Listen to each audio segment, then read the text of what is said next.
할렐루야. 하나님이 우리와 함께 계십니다. 하나님 우리 아버지가 되심을 감사합시다. 육신의 부모님 주심을 감사합시다. 서로 인사하십시다. 부모님 감사합니다. 수고 많으셨습니다. 행복하시기 바랍니다. 아멘. 이 시간 부모님 주일을 맞이해서 내 부모를 공경하라. 내 부모를 어떻게 하라고요? 공격하라가 아니라 공경하라. 아멘. 요즘 세상은 효도나 부모 공경 이런 말을 듣기가 참 어려운 세상이 되어버렸습니다. 그런데 이런 세태는 예수님 당시에도 크게 다르지 않았던 것 같아요. 오늘 본문 말씀은 예수님과 바리새인들의 대화 중에 나온 말씀인데, 예수님께서 제자들과 함께 음식을 잡수시는데 바리새인들이 보고요, 당신의 제자들은 왜 손을 씻지 않고 먹느냐, 부정한 손으로 왜 떡을 먹느냐, 단순히 위생을 위해서 그렇게 하는 말이 아니고 손 씻는 것은 장로의 유전인데, 꼭 지켜야 하는 그런 전통인데 왜 그것을 어기느냐, 그렇게 비난을 한 것입니다. 그때 예수님께서 말씀을 하셨어요. 너희 외식하는 자들아, 이사야가 잘 예언하는도다. 이 백성이 입술로는 나를 공경하되 마음은 내게서 멀도다. 사람의 계명으로 교훈을 삼아 가르치니 나를 헛되이 경배하는도다. 모세는 내 부모를 공경하라고 가르쳤는데 너희는 하나님께 드리고 나니 부모님께 드릴 것이 없다. 고르반, 그렇게 말하는구나. 하나님께 드리기만 하면 부모는 공경하지 않아도 된다고 그렇게 알고 있는데, 그건 너희의 전통으로 하나님의 말씀을 폐하는 것이다. 그렇게 믿는 것은 나를 헛되이 경배하는 것이다. 그렇게 말씀하셨어요. 헛되이 경배한다. 실속이 없이 겉만 그럴듯하다, 그 말인 것입니다. 즉 속빈 강정이란 말이에요. 신앙이란 것은 실속이 있어야 되는데 겉으로는 잘 믿네, 나는 믿네 하는 것 같아도요, 속은 텅 비었다는 거예요. 여러분, 신앙생활의 목적이 무엇입니까? 신앙생활의 목적은 아주 단순하고 명쾌해야 됩니다. 첫째는 내가 사후에 천국 가는 것입니다. 둘째는 이 땅에 사는 동안 잘 되기 위해서인 것입니다. 이 두 가지 목적이 아닌 다른 목적으로 교회에 나왔다면 여러분은 잘못 오신 거예요. 답도 확실합니다. 어떻게 천국 가요? 예수님을 믿음으로. 마음 착해도 못 가요. 어여뻐도 못 가요. 열심히 선을 행한다고 해서 가는 것이 아니에요. 지식으로 가는 것도 아니에요. 오직 예수님이 나를 위하여 십자가에 피 흘려 죽으시고 부활하신 내 구세주이심을 믿습니다. 그 믿음을 가질 때 천국 가는 거죠. 예? 평생 교회 다녀도 인격적으로 예수님을 영접하지 못한다면, 안 했다면 그 사람 천국 못 갈 뿐만 아니라 구경도 못 한다고 했어요. 오늘 밤에 내가 세상 떠난다 할지라도 여러분 천국 갈 수 있습니까? 이렇게 대답이 시원찮아가지고 어떻게 되겠어요? 오늘 밤에 예수님을 만날 때 여러분들 천국 갈 수 있습니까? 다른 건 몰라도 이것은 확실해야지. 언제 사실 주님이 오실지도 모르고 우리가 갈지도 몰라요. 그리고 또 한 가지, 잘 되는 것은 어떻게 해서 잘 됩니까? 여러분, 잘 되는 거 복잡하지 않습니다. 하나님을 잘 경외하라는 거예요. 다른 표현을 하자면 하나님께서 제시하신 계명을 잘 지키라는 거예요. 은사 받아서 잘 되는 것이 아니에요. 열심을 낸다고 잘 되는 것이 아니에요. 많이 안다고 해서 잘 되는 것이 아니에요. 하나님께서 제시한 계명을 지키라는 거예요. 그럼 평생 지키면 평생 잘 될 것이고, 대대로 지키면 대대로 잘 될 것이고. 왜 나는 믿는데도 이렇게 복이 없을까? 그것은 하나님의 계명을 지킨 것이 아니라 믿는 것 같아도 사람의 계명을 따랐기 때문이에요. 자기 생각대로, 자기 옳은 대로 믿는다고 믿었기 때문에 거기는 알맹이가 하나도 없는 거예요. 바리새인들이 왜 장로의 유전을 지키지 않느냐, 왜 손을 씻지 않았느냐? 그리고 예수님까지 막 판단하고 비방을 했어요. 그런데 여러분, 손을 꼭 씻어야 된다는 것은 자기들이 만드는 전통이지 하나님의 계명입니까? 아니, 손을 잘 씻는다고 해서 잘 떼고 형통하고, 손 잘 씻는다고 해서 장수하고, 언제 하나님이 그렇게 말했어요? 그건 영적인 무지요, 교만이에요. 그래서 예수님이 사람의 계명이 아닌 하나님의 계명을 지켜라, 그렇게 말씀하신 것입니다. 그런데 13절 말씀 보니까 이 같은 일을 많이 행한다, 그렇게 말씀하셨어요. 즉 손 씻는 문제뿐만 아니라 그 외에도 그런 게 많다는 거예요. 당시 바리새인들에게만 해당되는 말이 아니라 신앙생활을 오래 하다 보면은 하나님의 계명과 상관이 없는 전통이 교회 안에서도 생길 수 있고, 또 우리 개인적으로도 어떤 습관이 생길 수가 있는 것입니다. 신앙생활을 오래 하다 보면은요, 사람들이 볼 때 옳은 식으로, 내가 볼 때 이게 옳겠구나, 이렇게 생각을 해서 뭘 정해놓고 그걸 계속 반복하다 보면 그것이 바로 전통이 되고, 그래서 그 전통대로만 잘하면 될 줄 알지만 그렇게 믿는 것은 헛되이 믿는 거라는 거예요. 알맹이 없는 신앙이라는 거지. 신앙생활을 제대로 하고 하나님을 섬기면요, 하나님의 복이 얼마나 놀라운지 모릅니다. 출애굽기 20장의 말씀 시작.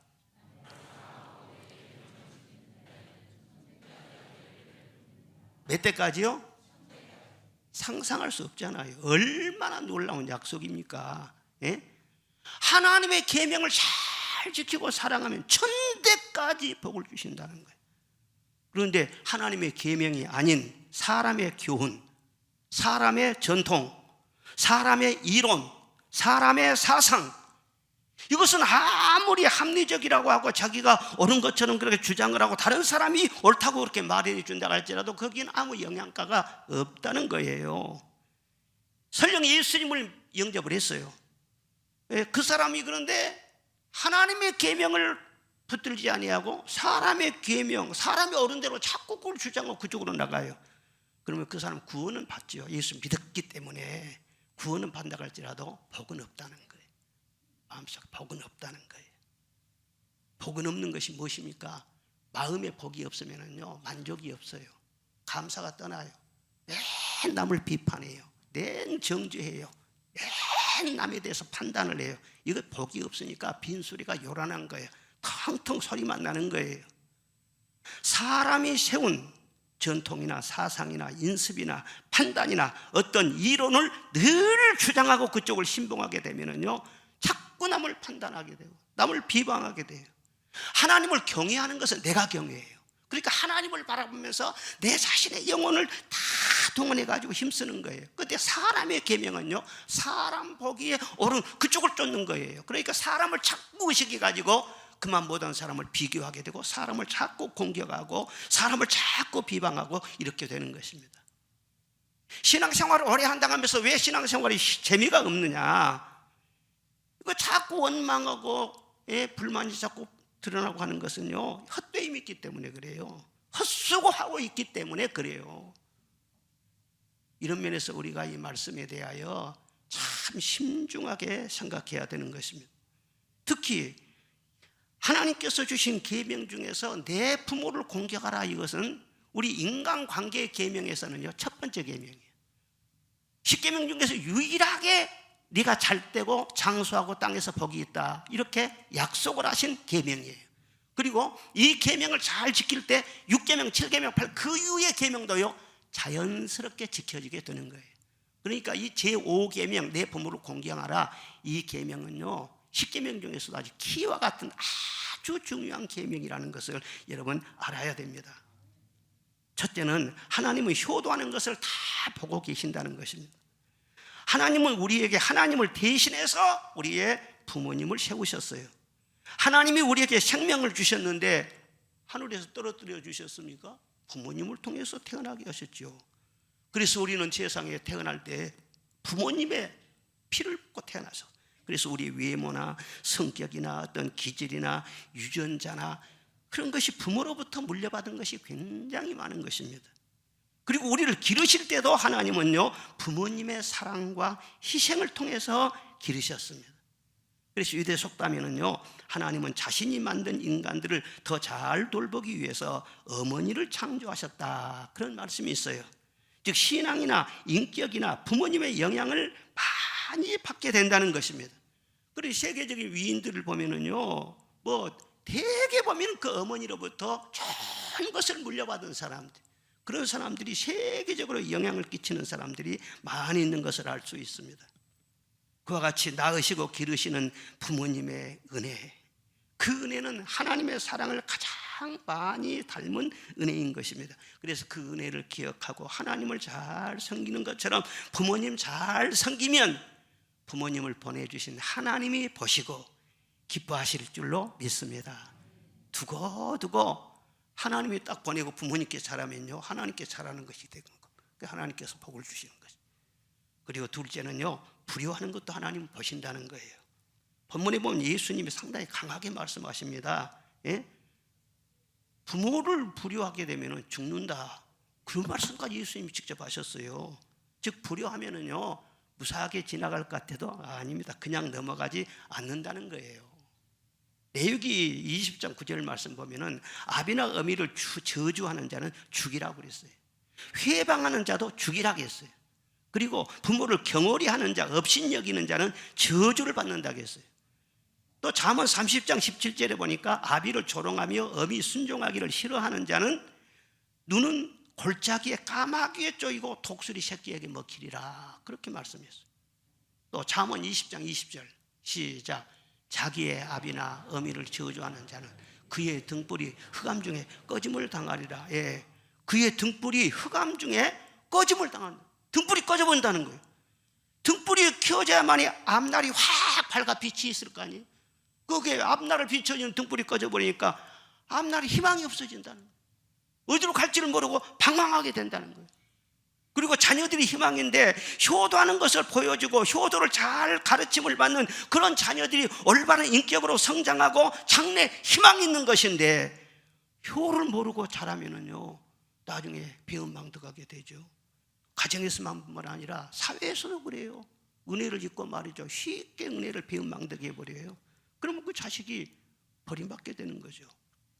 그래서 부모님을 효도한다는 것은요, 내 자녀들을 잘 기르고 자녀들을 잘 복되게 하고 자녀들의 앞날에 희망의 등불을 켜주는 그런 아주 의미 있는 일이라는 것을 여러분 아시기를 바랍니다. 아멘 좀 크게 하세요. 굉장히 중요한 말씀이에요. 그리고 세 번째로는요, 효도에 관해 구체적으로 가르쳐 주시는 말씀들이 많이 나옵니다. 효도에 관한 말씀을 그런데 가만히 묵상해 보면은요, 너는 하나님을 섬기듯이 내 부모님을 잘 섬겨라, 그런 의미로 말씀을 하세요. 즉 보이는 부모님을 섬기지 못하면서 보이지 않는 하나님을 섬길 수는 없다, 그런 차원에서 교훈하고 가르치고 늘 격려하고 그런 말씀들을 보게 됩니다. 어떻게 효도를 하는가? 첫째는요, 부모님께 늘 감사하라는 거예요. 공경이라고 하는 말은 사랑하고 존경하고 감사하는 마음으로 섬기는 것, 그것을 공경이라 그렇게 표현을 하는 것입니다. 그러므로 효도는 부모의 크신 사랑의 수고와 그 희생을 인정하고 감사한 마음으로, 거기에서부터 효도가 시작이 돼야 된다. 마지못해서 그냥 하기 싫은데 어쩔 수 없이 그게 아니라 은혜를 생각하면서 감사한 마음으로 우러나온 효도를 해야 된다는 거예요. 나를 낳아주셔서 감사해요. 저를 기르시느라 고생 많으셨지요. 감사해요. 요즘 애 하나 키우기가 얼마나 힘들어요. 그런데요, 옛날에 우리 부모님들은요, 최하가 5명이에요. 우리 집에 5명이에요. 그런데 보통 말이야 9명, 10명, 조금 많이 낳았다 그러면 한 타스 난 거예요. 얼마나 애들이 시끌시끌한데 다 농사일을 해야지, 수도가 어디가 있어, 다 물을 길러 와서 빨래해야지, 밥벌이 해야지, 어른들 다 공경하면서 우리 부모님이 어떻게 살았는가 생각해 보면은요, 아찔할 정도예요. 그렇게 많은 희생을 통해서요, 한 자녀 한 자녀를 길러내 가지고 오늘날 우리나라 인구가 많아지고 그 자식들을 잘 가르쳐 가지고는 여러 분야에서 열심히 일해 가지고 우리나라의 경제 부흥을 일으키게 되고 오늘날 이렇게 복을 받고 살지 않냐 그 말이에요. 부모님의 희생이 없이 어떻게 우리가 제대로 살고 이 나라가 제대로 됐겠냐 그 말이에요. 저도 어렸을 때 어머니 얘기 들어보면요, 죽을 고비를 여러 번 겪었다는 거예요. 그런데 그때마다 어머니가 포기하지 않고 막 들쳐있고 막 산을 넘고 그래가지고 의원을 찾아다니고 다 죽어가는 나를 살려놨다. 예, 그런 말을 제가 어렸을 때 여러 번 들었어요.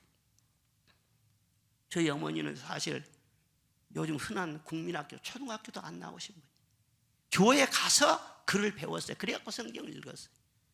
그래서 저는 어렸을 때 아이고 우리 아버지는 아이고 그냥 자랑할 것이 없다 그래 생각했는데요, 나이가 들면서 보니까요, 진짜 내 속에 좋은 것은요, 어머니로부터 배운 거예요. 예? 정직해야 된다, 근면해야 된다, 헌신해야 된다, 그리고 불의를 참지 못하는 그런 고든 성격들, 그런 것은요 어머니로부터 그대로 물려받았어요. 어머니한테는요 거짓말을 했다 용납을 하지 않습니다. 아주 성격이 고든 분이에요. 그런 것을 그대로 받아가지고는요 오늘날 이렇게 제가 주의 일도 하고 이렇게 사람들도 하고 사는 거 아니겠어요? 디모데후서 3장에 보면 말세에는 고통하는 때가 이른다 그렇게 말씀을 하면서 부모를 거역하며 감사치 아니하며 그렇게 말씀이 진행이 되고 있습니다. 즉 그러니까 부모님께 감사치 않을 때 고통이 온다는 거예요. 마음의 고통이 오고 생활의 불통이 되고 인간관계 여러 가지 고통이 온다는 거예요. 에스투스라는 사람은 말하기를 하나님은 자기 부모들에게 복종하지 않는 자의 기도를 듣지 않으신다고 했어요. 부모님과 나와 막혀버리면 하나님과 관계도 막힌다는 거예요. 부모님께 감사해야 기도응답도 잘 된다는 거예요. 낳으시고 기르시고 기도해 주신 그 부모님의 은혜를 마음에 깊이 간직하면서 잘 감사하는 여러분이 되시기를 바랍니다. 그 어머니 노래 중에서 높고 높은 하늘이라 그 부모님 노래 있죠. 참 그 가사를 보면요 굉장히 감동적이에요. 그분도 아마 하나님을 잘 믿었던 분 같아요. 한번 그 노래 한번 부르고 지나가겠습니다.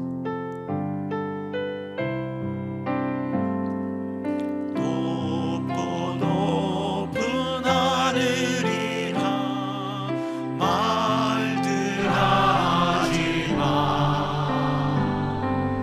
나는 높은 게 또 하나 있지. 낳으시고 키우시는 어머님을 해. 푸른 하늘 그보다도 높은 것 같아. 2절도요.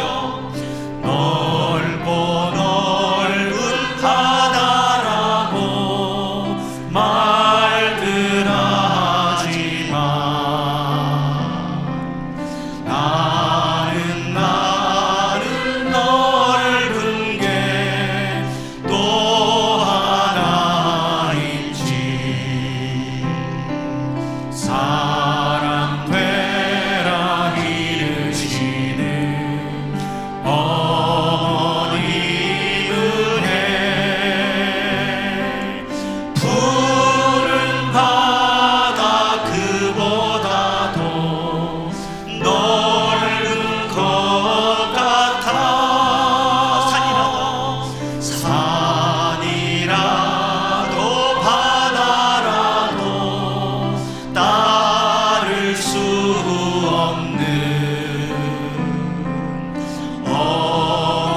어머니의 그 사랑, 거룩한 사랑. 날마다 주님 앞에 감사드리자.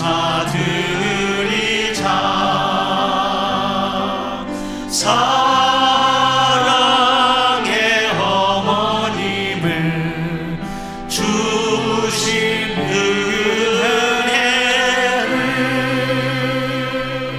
아멘. 사랑의 어머님 주신 은혜 감사합시다. 아버지는 자꾸 빠진단 말이야. 아버님 주신 것도 감사합시다. 그리고 부모를 공경하라는 말씀에는요, 노인을 공경하라 그런 뜻도 포함이 되어 있는 것입니다. 레위기 19장 33절 시작.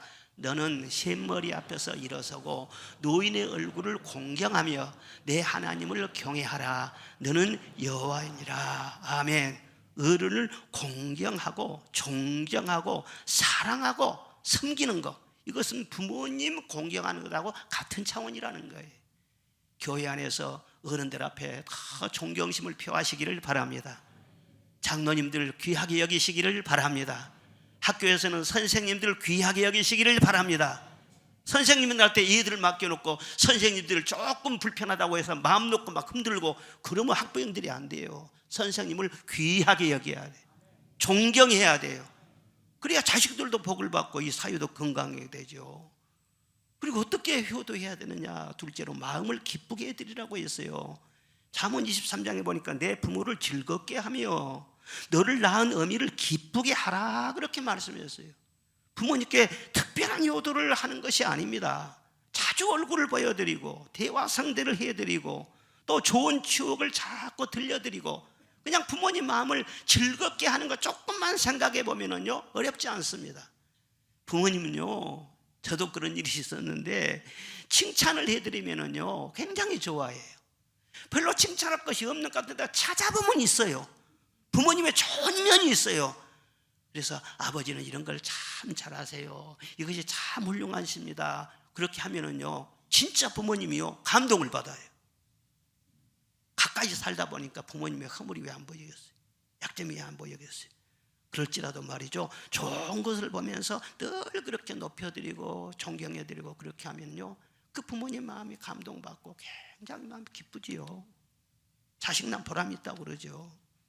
토마스 풀러라는 사람 말하기를 하나님의 자녀는 자기를 창조한 하나님을 기쁘게 드려야 하는 것처럼 자기를 낳아준 부모를 즐겁게 해드려야 한다 그렇게 말을 했습니다. 저는 목회하느라고 어머니 계실 때 자주 찾아뵙지는 못했는데 그래도 목포에 계신 어머니 한 달에 한 번 정도는요 꼭 다니면서 대접도 하고 같이 시간도 보내고 그랬었습니다. 그리고 명절이나 그럴 때는요 어머니하고 같이 가서 잠도 자고 그러는데 그냥 하룻밤이라도 자려고 하면은요 막 어서 가거라, 바쁜데 새벽기도 해야지, 그리고 막 가라 그런 거예요. 그러면서도 잠을 자면은요 너무 행복하고 너무 좋아하시는 거예요. 그리고 돌아가시기 전에는 교회에서 운영하는 노인학교를 다니시기도 했어요.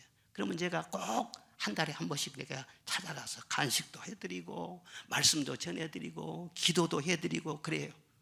그리고 또 손자 우리 요셉 목사님이 가가지고는요 같이 특송도 불러드리고 그러면은요 손자가 특송해주면 얼마나 좋아해가지고 그리고 나오면은 그쪽 목사님이 그러시는데 그렇게 목사님한테도 막 손자 자랑 걸 하고 막 친구들한테도 막 자랑하고 막 기가 살아가지고 그랬다는 거예요. 어떤 부모가 아들, 딸을 자주 보고 싶어서요 지혜를 썼어요. 그래서 하루는 그 자식들 다 불러 모아놓고 너희들 한 달에 한 번씩 꼭 좀 와라. 그럼 올 때마다 내가 100만 원씩 용돈을 주겠다 그렇게 약속을 했어요.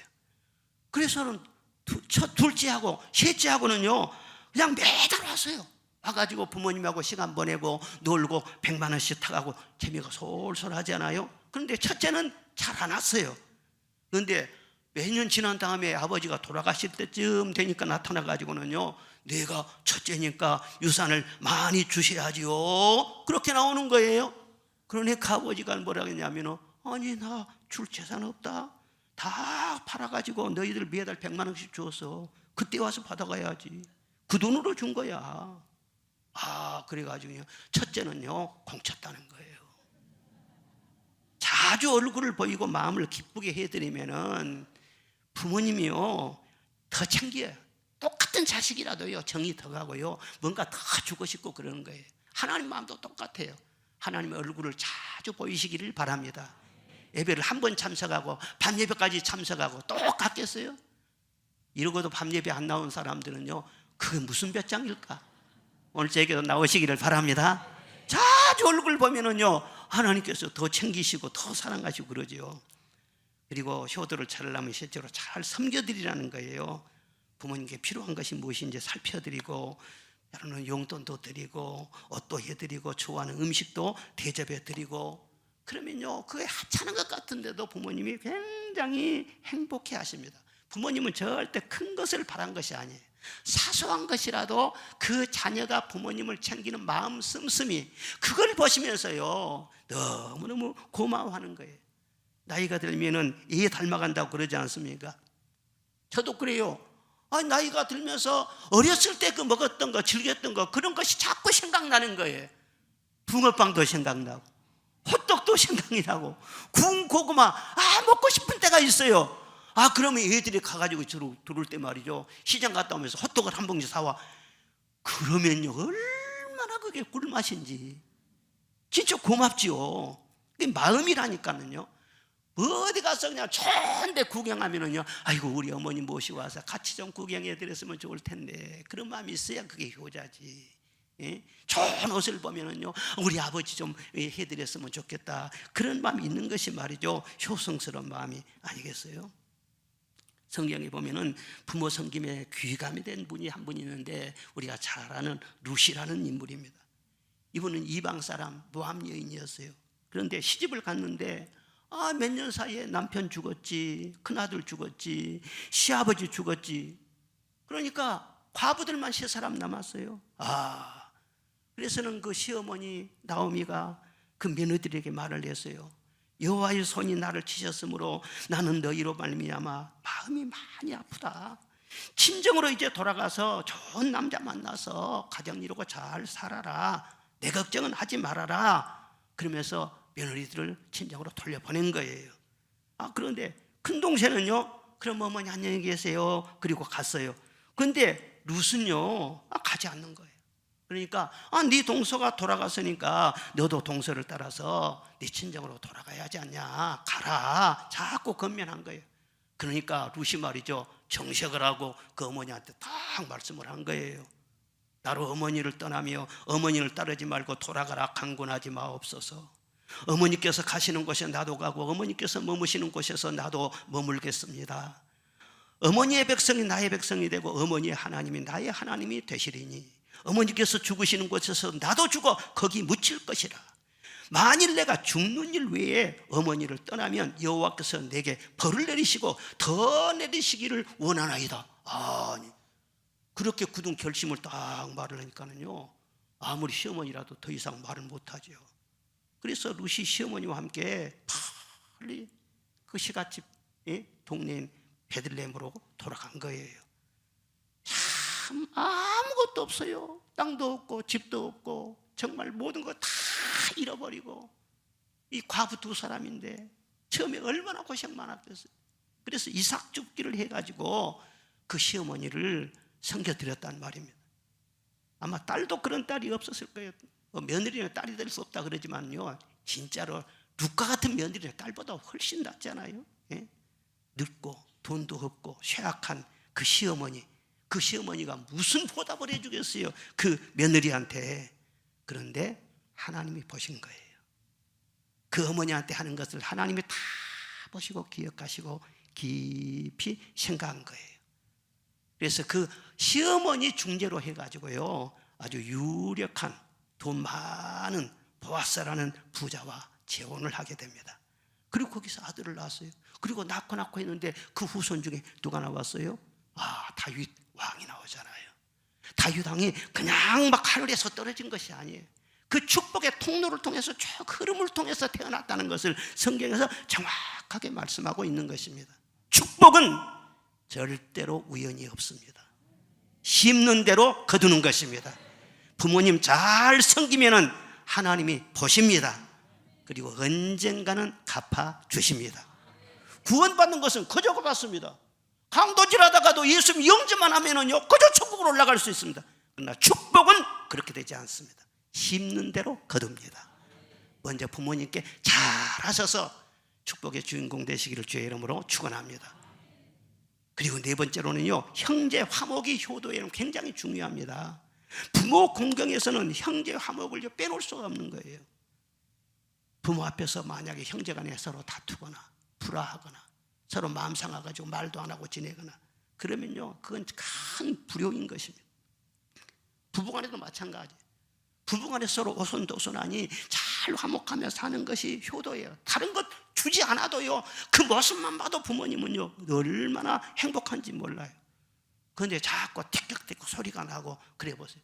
친정에 오는데 말이죠, 남편 데리고 오지도 않고 자기 혼자 덜렁덜렁 그러면은 친정 부모님 걱정이 되는 거예요. 김서방 어디가 있느냐, 왜 너 혼자 왔느냐, 그냥 가슴이 철렁하는 거예요. 그러니까 화목을 하면서 그렇게 효도를 하면 그것을 원하시지, 가정에 이렇게 상처가 있고 문제가 있으면요, 그것은 본인의 마음도 아프지만 부모님 마음이 더 아프단 말이에요. 그래서 소금을 두고 화목하라, 성경은 말씀하잖아요. 화목을 위해서 내가 손해보면 길밖에 없습니다. 내가 좀 손해보고 자존심 내려놓고 소금 치면은 녹아지더라도 녹아지는 것처럼 내가 그렇게 다 없어지고 그럴지라도 화목을 위해서라면 내가 양보하며 하겠습니다. 이런 정신으로 하면은요, 가정 화목을 잘 이끌어가면서 그렇게 살아갈 수 있는 것이죠. 야곱의 아들 요셉이요, 잘한 것이 많아요. 그런데 그 중에서 가장 잘한 것이 뭐냐면은 형제간들과 화목하며 지낸 것입니다. 그가 출세해서 아버지 황금마차를 태워드린 그것도 굉장한 효도였죠. 그런데 그 형들은요, 자기를 쉽게 하고 죽이려고 하다가 인신매매를 해버린 사람들이었어요. 그러니 그 형들을 용서할 수가 없지. 그런데요, 하나님 앞에서 그 형들을, 못된 형들을 다 용서해 줍니다.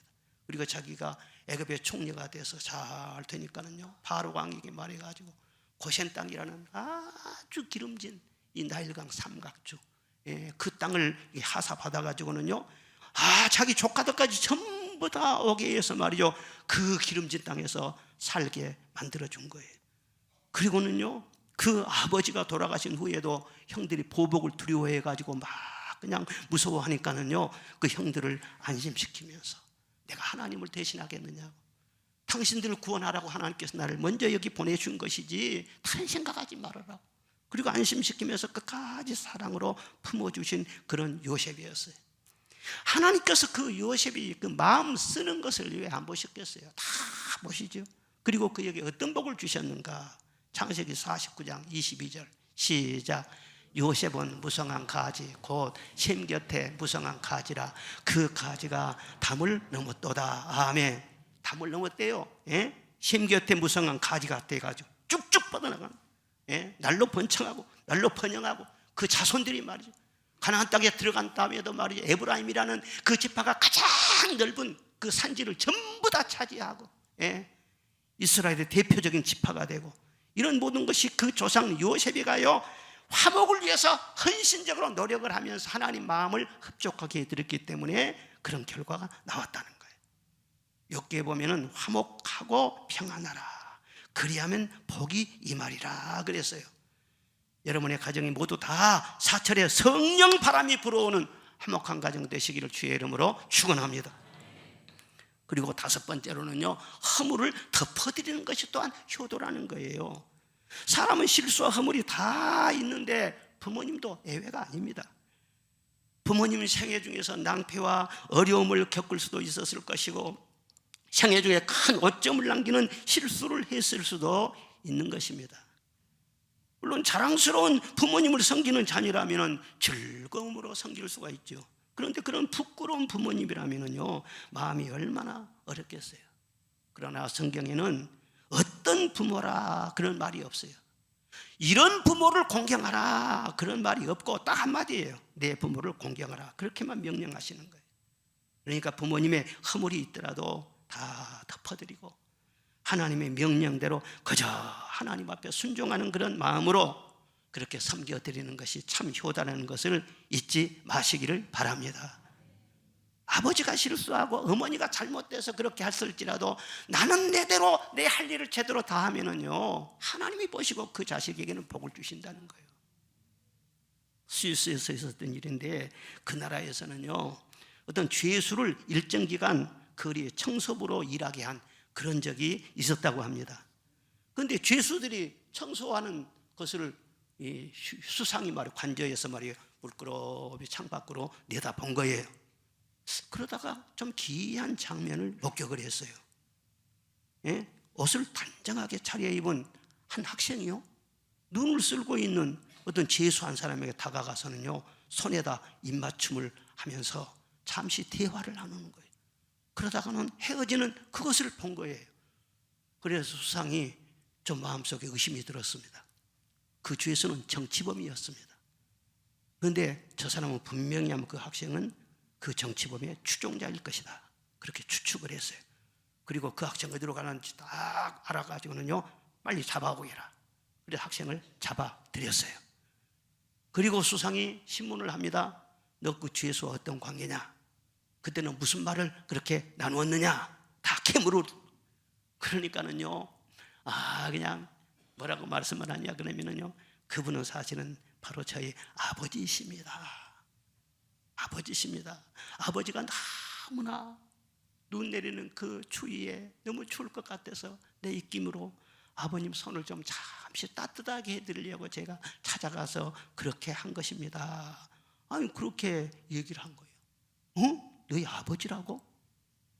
아버지 손등을 녹여드리기 위해서 네가 그렇게 했다고? 감동이 되지 않겠어요? 그래서 내가 큰 감동을 받고 국왕에게 바로 편지를 써서 이 사실을 알렸어요. 아버지가 죄를 지었지만 자식을 저렇게 훌륭하게 기른 아들이 사람이라면 결코 나쁜 사람이 아닐 것입니다. 이렇게 편지를 써서 국왕에게 보냈더니 국왕의 편지를 읽고 말이죠, 답신을 보낸 거예요. 그리고 얼마 후에 그 학생의 아버지는요, 석방이 되고 말았다는, 국왕도 마음에 감동이 된 것이죠. 여러분, 설령 부끄러운 부모님이라 할지라도 자녀가 그처럼 효성이 극진하면은 그 부모님의 허물까지도 덮어지는 거예요. 내 자신은 말할 것 없고. 그러니까 아버지 때문에 내가 같이 불행의 늪으로 빠져들어간 것이 아니에요. 부모님이 설령 그런 일이 있을지라도 나만 똑바로 서서 하나님을 경외하는 마음으로 말씀에 순종해서 효도하면은요, 새로운 길이 열린다는 것을 여러분 믿으시기를 바랍니다. 우리나라 근대사에 정신적인 큰 영향을 끼친 분이 한 분 계시는데, 김용기 장로님이라는 분이 계세요. 가나안 농군학교를 세워서 농촌 계몽운동을 하신 분이십니다. 그 운동이 새마을 운동의 동기부여가 되기도 했어요. 저도 어렸을 때 그 김 장로님 집회를 참석해서 은혜를 받은 적이 있어요. 키는요, 나보다 조금 작으셔요. 얼굴이 꼭 어린애같이 동안에 이래가지고 말씀을 전하시는데 말이죠, 얼마나 재미있게 말씀을 전하시는지 교회 부흥집회를 많이 그렇게 다니셨어요. 그런데 가나안 농군학교를 수십 년 동안 운영을 하면서 효도 실천 10계명이라 이렇게 딱 정해가지고 그 가나안 농군학교 들어온 사람은 전부 다 매일매일 읽고 실천하도록 그렇게 가르쳤습니다. 그 10조가 무엇이냐? 첫째는 부모님께 신앙을 갖도록 해드려라. 둘째, 대답을 잘하고 말씀을 잘 들어드려라. 셋째, 표정을 밝게 하고 웃음을 잃지 말라. 표정을 밝게 하세요. 하나님 앞에 효도하려면 표정을 밝게, 교회 와서 인상 쓰지 말고. 네 번째, 궁금증을 풀어드리라. 뭘 물어보면은요, 가만히 계세요. 그것도 몰라요. 이건 불효라는 거예요. 친절하게 어린아이들을 가르쳐주듯이 가르쳐주라. 다섯 번째는 자유롭게 쓰실 수 있도록 용돈을 드려라. 여섯 번째, 향토 음식을 해드려라. 일곱 번째, 외모를 아름답게 꾸며드리라. 그 딸들이요, 엄마 데리고 막 머리 그냥 깎으러 다니고 말이요, 염색도 해드리고 그런 거 보면은요, 참 효성이 지극하다, 그런 생각이 좀 들지 않습니까? 그리고 여덟 번째는 일거리를 찾아드려라. 아홉 번째, 친구를 자주 만나게 해드려라. 열 번째가 재미있어요. 등을 긁어드려라. 그리고 손톱을 자주 깎아드려라. 아무튼 내 자식이 너에게 해주기를 바라는 것을 내 부모에게 먼저 하라. 아멘입니까? 아멘입니까? 나도 그렇게 효도하겠습니다. 그런 자세로, 그런 마음으로 박수 한번 칩시다. 김용기 장로님, 이거 참 우리나라 위인입니다. 세계적인 위인이에요. 필리핀 막사이사이상을 수상했잖아요. 전 세계에 수출을 해요, 이 새마을 운동을 말이에요. 그 김용기 목사님, 장로님이 다 그렇게 입안을 한 것입니다. 1번이 뭐라고 했어요? 부모님께 신앙을 갖도록 해드려라. 바로 그 말씀이에요.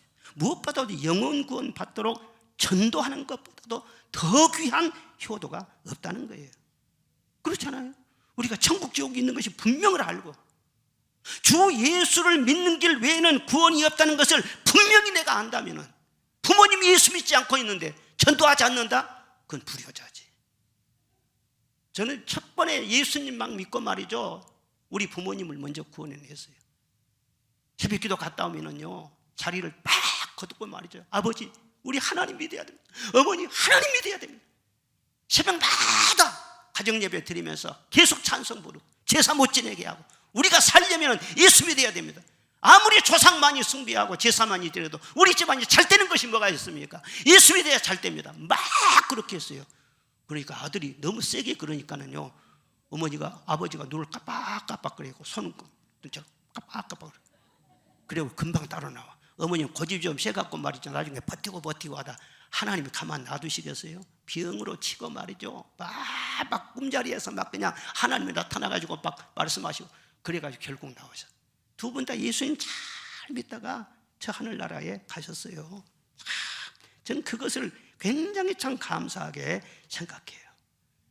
사랑하는 여러분, 여러분 부모님 중에서 아직 안 믿는 부모님이 계십니까? 잘 섬겨드리면서 어떻게 하든지 마음의 문을 열고 여러분이 믿는 예수님을 영접하도록 해드리시기를 바랍니다. 그리고 신앙생활을 하고 있는 부모님이 계십니까? 예배생활 더 잘하도록 여러 가지로 배려해드리고 도와드려서 천국 갈 준비 잘 해드리시기를 바랍니다. 사실 어제 우리 교회 장례가 터졌는데 내일 아침에 발인 예배를 드려요. 최병주 권사님, 김병애 권사님 어머니잖아요. 그런데 저는 김병애 권사님을 보면서 참 효녀가 많지만 저런 효도가 어디 있을까, 난 그렇게 생각할 정도. 그 어머니가 참 오랫동안 몸이 옳지 않아가지고 많이 힘드셨거든요. 그런데도 어머니를 향한 그 효도하는 마음, 그것이 변함이 없어요. 원망이나 불평을 한 번도 한 적이 없어요. 얼마나 어머니를 지극정성으로 섬기는지. 어머니 가시고자 하는 것은 다 같이 가드리고 늘 어머니를 보호하고, 그리고 마지막으로는요, 담임 목사님까지 다 광주로 오시라고 해가지고 천국 가실 준비를 미리서 다 해드린 거예요. 예? 아프리카에 탄자니아에 이렇게 학교도 짓고 그러는데 다른 거 생각하지 말고 마지막으로 하나님께 헌신하고 그렇게 하고 하나님 나라에 가서 상 받으라. 그렇게 해가지고는 마지막 준비를 그 뒤로 며칠 있다가 말이죠, 세상을 떠났어요.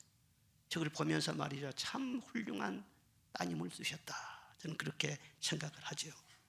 여러분 자신이나 부모님이나 천국 갈 준비 잘 하시기를 바랍니다.